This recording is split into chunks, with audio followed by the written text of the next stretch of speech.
Thanks for staying with us on TVWest. You're watching News Radar. I'm Victoria Ogudenge. Here's what on the radar this hour. Sensitive election materials are now in Osogbo ahead of Saturday's Osun governorship election.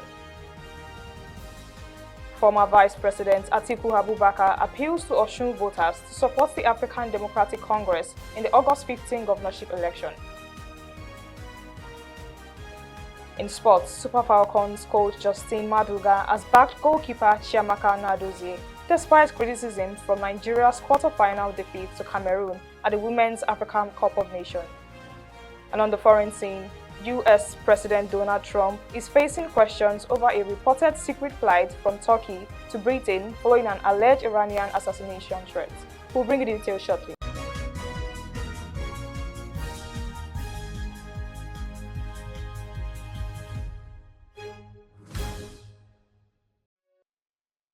The news in full.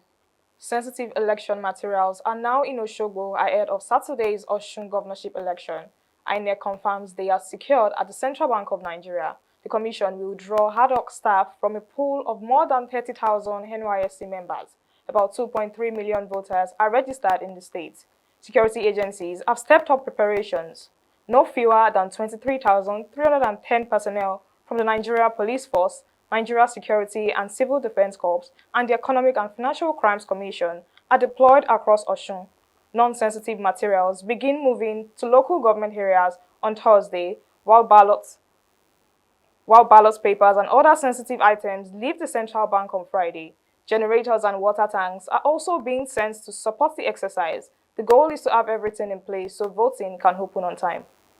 Former Vice President Atiku Abubakar appeals to Osun voters to support the African Democratic Congress in the August 15 governorship election.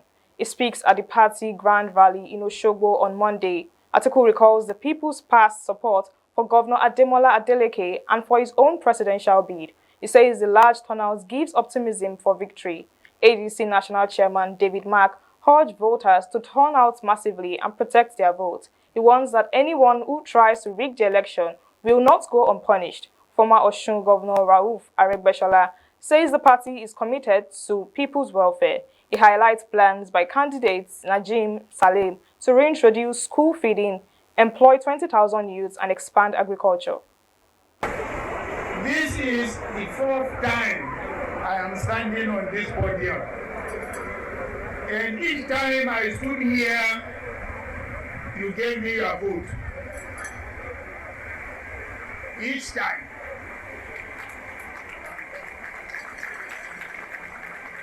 I cannot forget that. The reason why I cannot forget that, you know, because your daughter is in my house.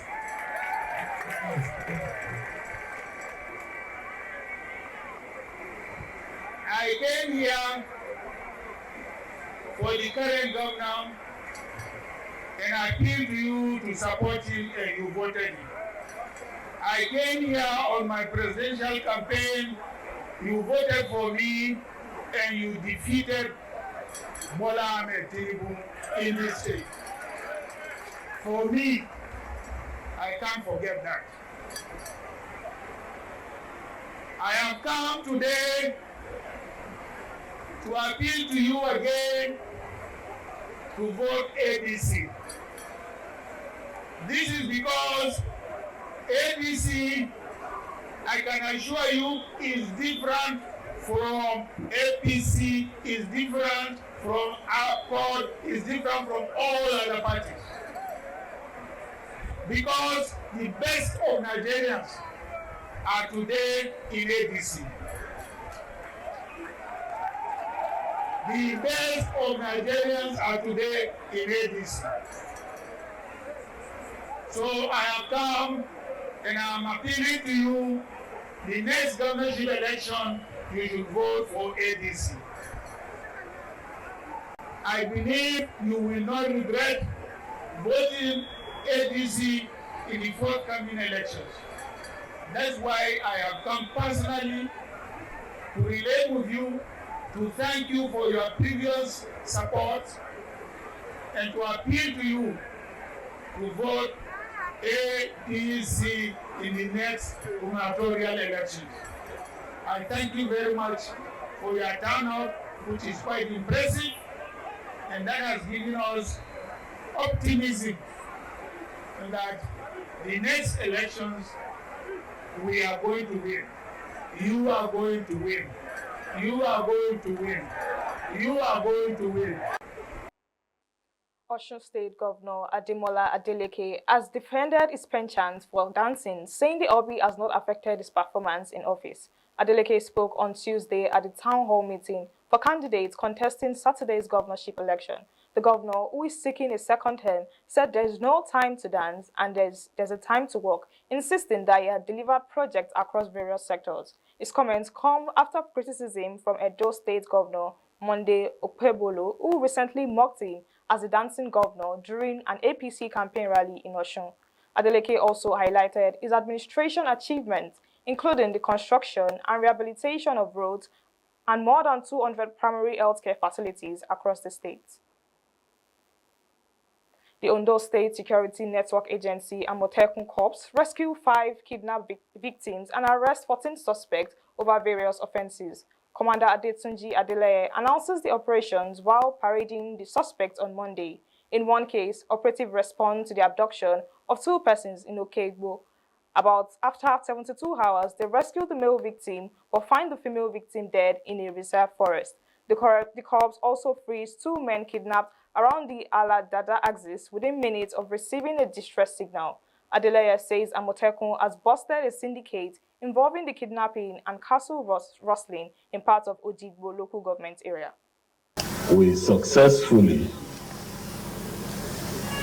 secured the release of the 2 of them that were kidnapped.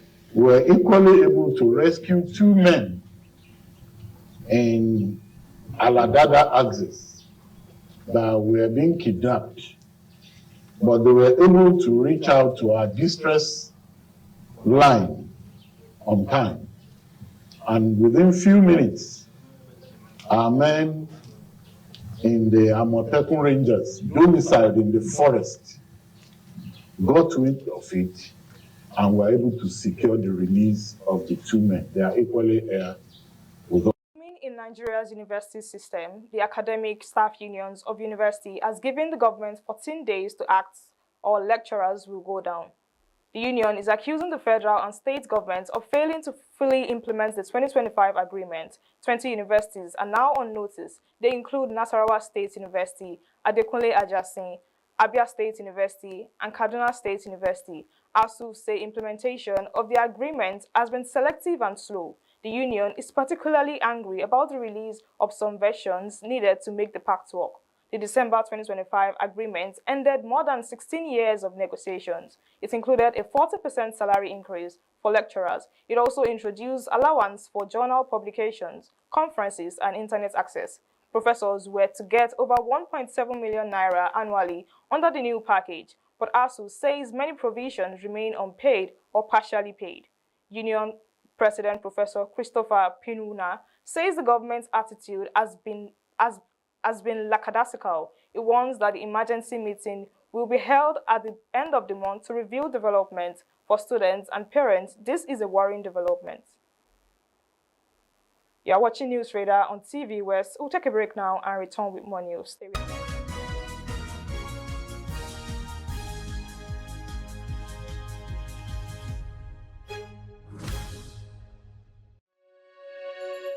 You are watching the test transmission of TVWest. Don't forget to follow and subscribe to our social media handle at TVWestNG across all social networks. Thanks for staying with us. TV West, reporting the West, inspiring progress.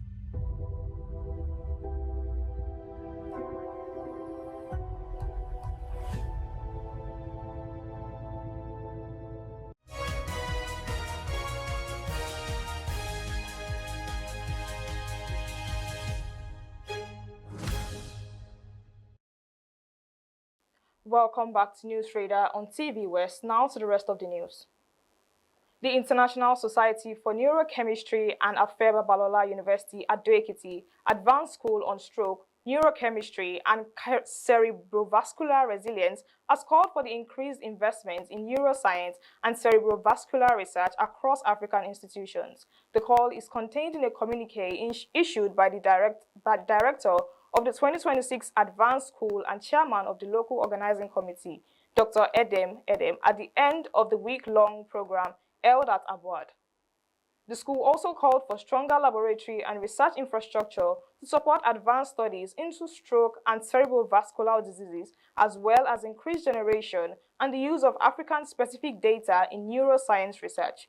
Participants stressed that stroke and other cerebrovascular disorders require a multidisciplinary approach involving neurochemistry, molecular biology, vascular biology, immunology, environmental science, pharmacology, and clinical medicine. The program brought together postgraduate students, early career researchers, academics, clinicians, and other professionals from Southern, Eastern, Western, and Central Africa. Seasoned faculty members and resource persons from Nigeria, Brazil, Germany, South Africa, Canada, and the United States also participated in the program. And now in entertainment news. Ayra Starr's mother and sister are taking the promotion of her highly anticipated album, Stargirl, beyond social media and onto the streets of Lagos. The singer's mother, Nene Aderibigbe, popularly known as Gen Z Mommy, was spotted in a car covering with posters promoting the album, which is set to release on August 14. She was joined by Ayra Starr's sister and a group of women dressed in matching black outfits and purple gele, carrying banners with the message, Stargirl album on the 14th of August. The street campaign comes as Ayra Starr prepares to release her third studio album while recovering from a recent major surgery. The singer announced on July 30 that she was taking a break from her busy schedule, revealing that her recovery had been more complicated than expected. Although she did not disclose details of the surgery, Ayra Starr appealed to her fans, known as mobsters, to be patient and continue promoting Stargirl as she focused on her recovery. In sports, Super Falcons coach Justin Madugu has backed goalkeeper Chiamaka Nnadozie despite criticism following Nigeria's quarter-final defeat to Cameroon at the Women's African Cup of Nations. Nnadozie has faced criticism from her positioning during the tournament, particularly after Cameroon's Marame Nyajo scored a free kick to send Nigeria out of the competition.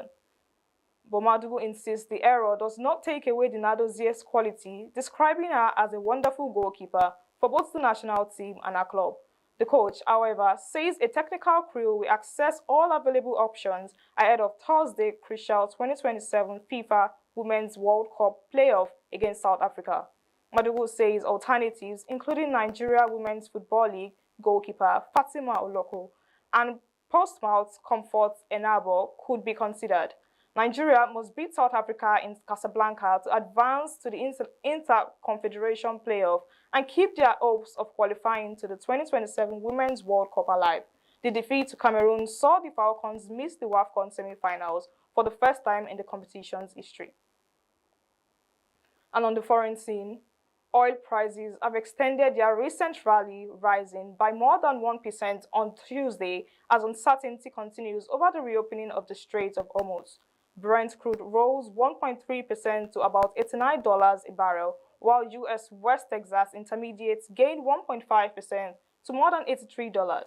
Oil prices have now risen by around 10% over the past week, as the United States and Iran remains at odds over efforts to reopen the strategic waterway. The prolonged disruption has renewed concerns about global inflation, as higher energy costs could push up prices for customers and businesses. The developments could also influence the U.S. Federal Reserve decision on interest rates, with traders now closely watching the release of U.S. customer price data. U.S. President Donald Trump is facing questions over a reported secret fight from Turkey to Britain following an alleged Iranian assassination threat. Reports by the Washington Post and the New York Times says Trump is secretly flown on a smaller military aircraft during his visit to Ankara for a NATO summit, while the White House publicly maintains that he is traveling aboard Air Force One. The reports say Trump initially boarded the former Air Force One in full view of television cameras before being transferred to a smaller C-32A aircraft. The Washington Post says the transfer is carried out using an airport catering truck in an operation designed to conceal the president's location. A U.S. official reportedly says the move is prompted by a credible threat involving Iran. The New York Times also reports that Trump's actual location is concealed from some journalists and White House staff traveling with him. The traveling press pool is reportedly instructed to keep its window shades closed during the flight. Trump later emerged from the older Air Force One after it arrives in Britain, appearing as though he has traveled on the aircraft from Turkey. The White House defends the security measures, saying the Qatar-donated aircraft used during the trip as high-level security protocols and that every available measure is being used to protect the president. That's News Radar for this hour. I'm Victoria Ogudende. Thanks for watching.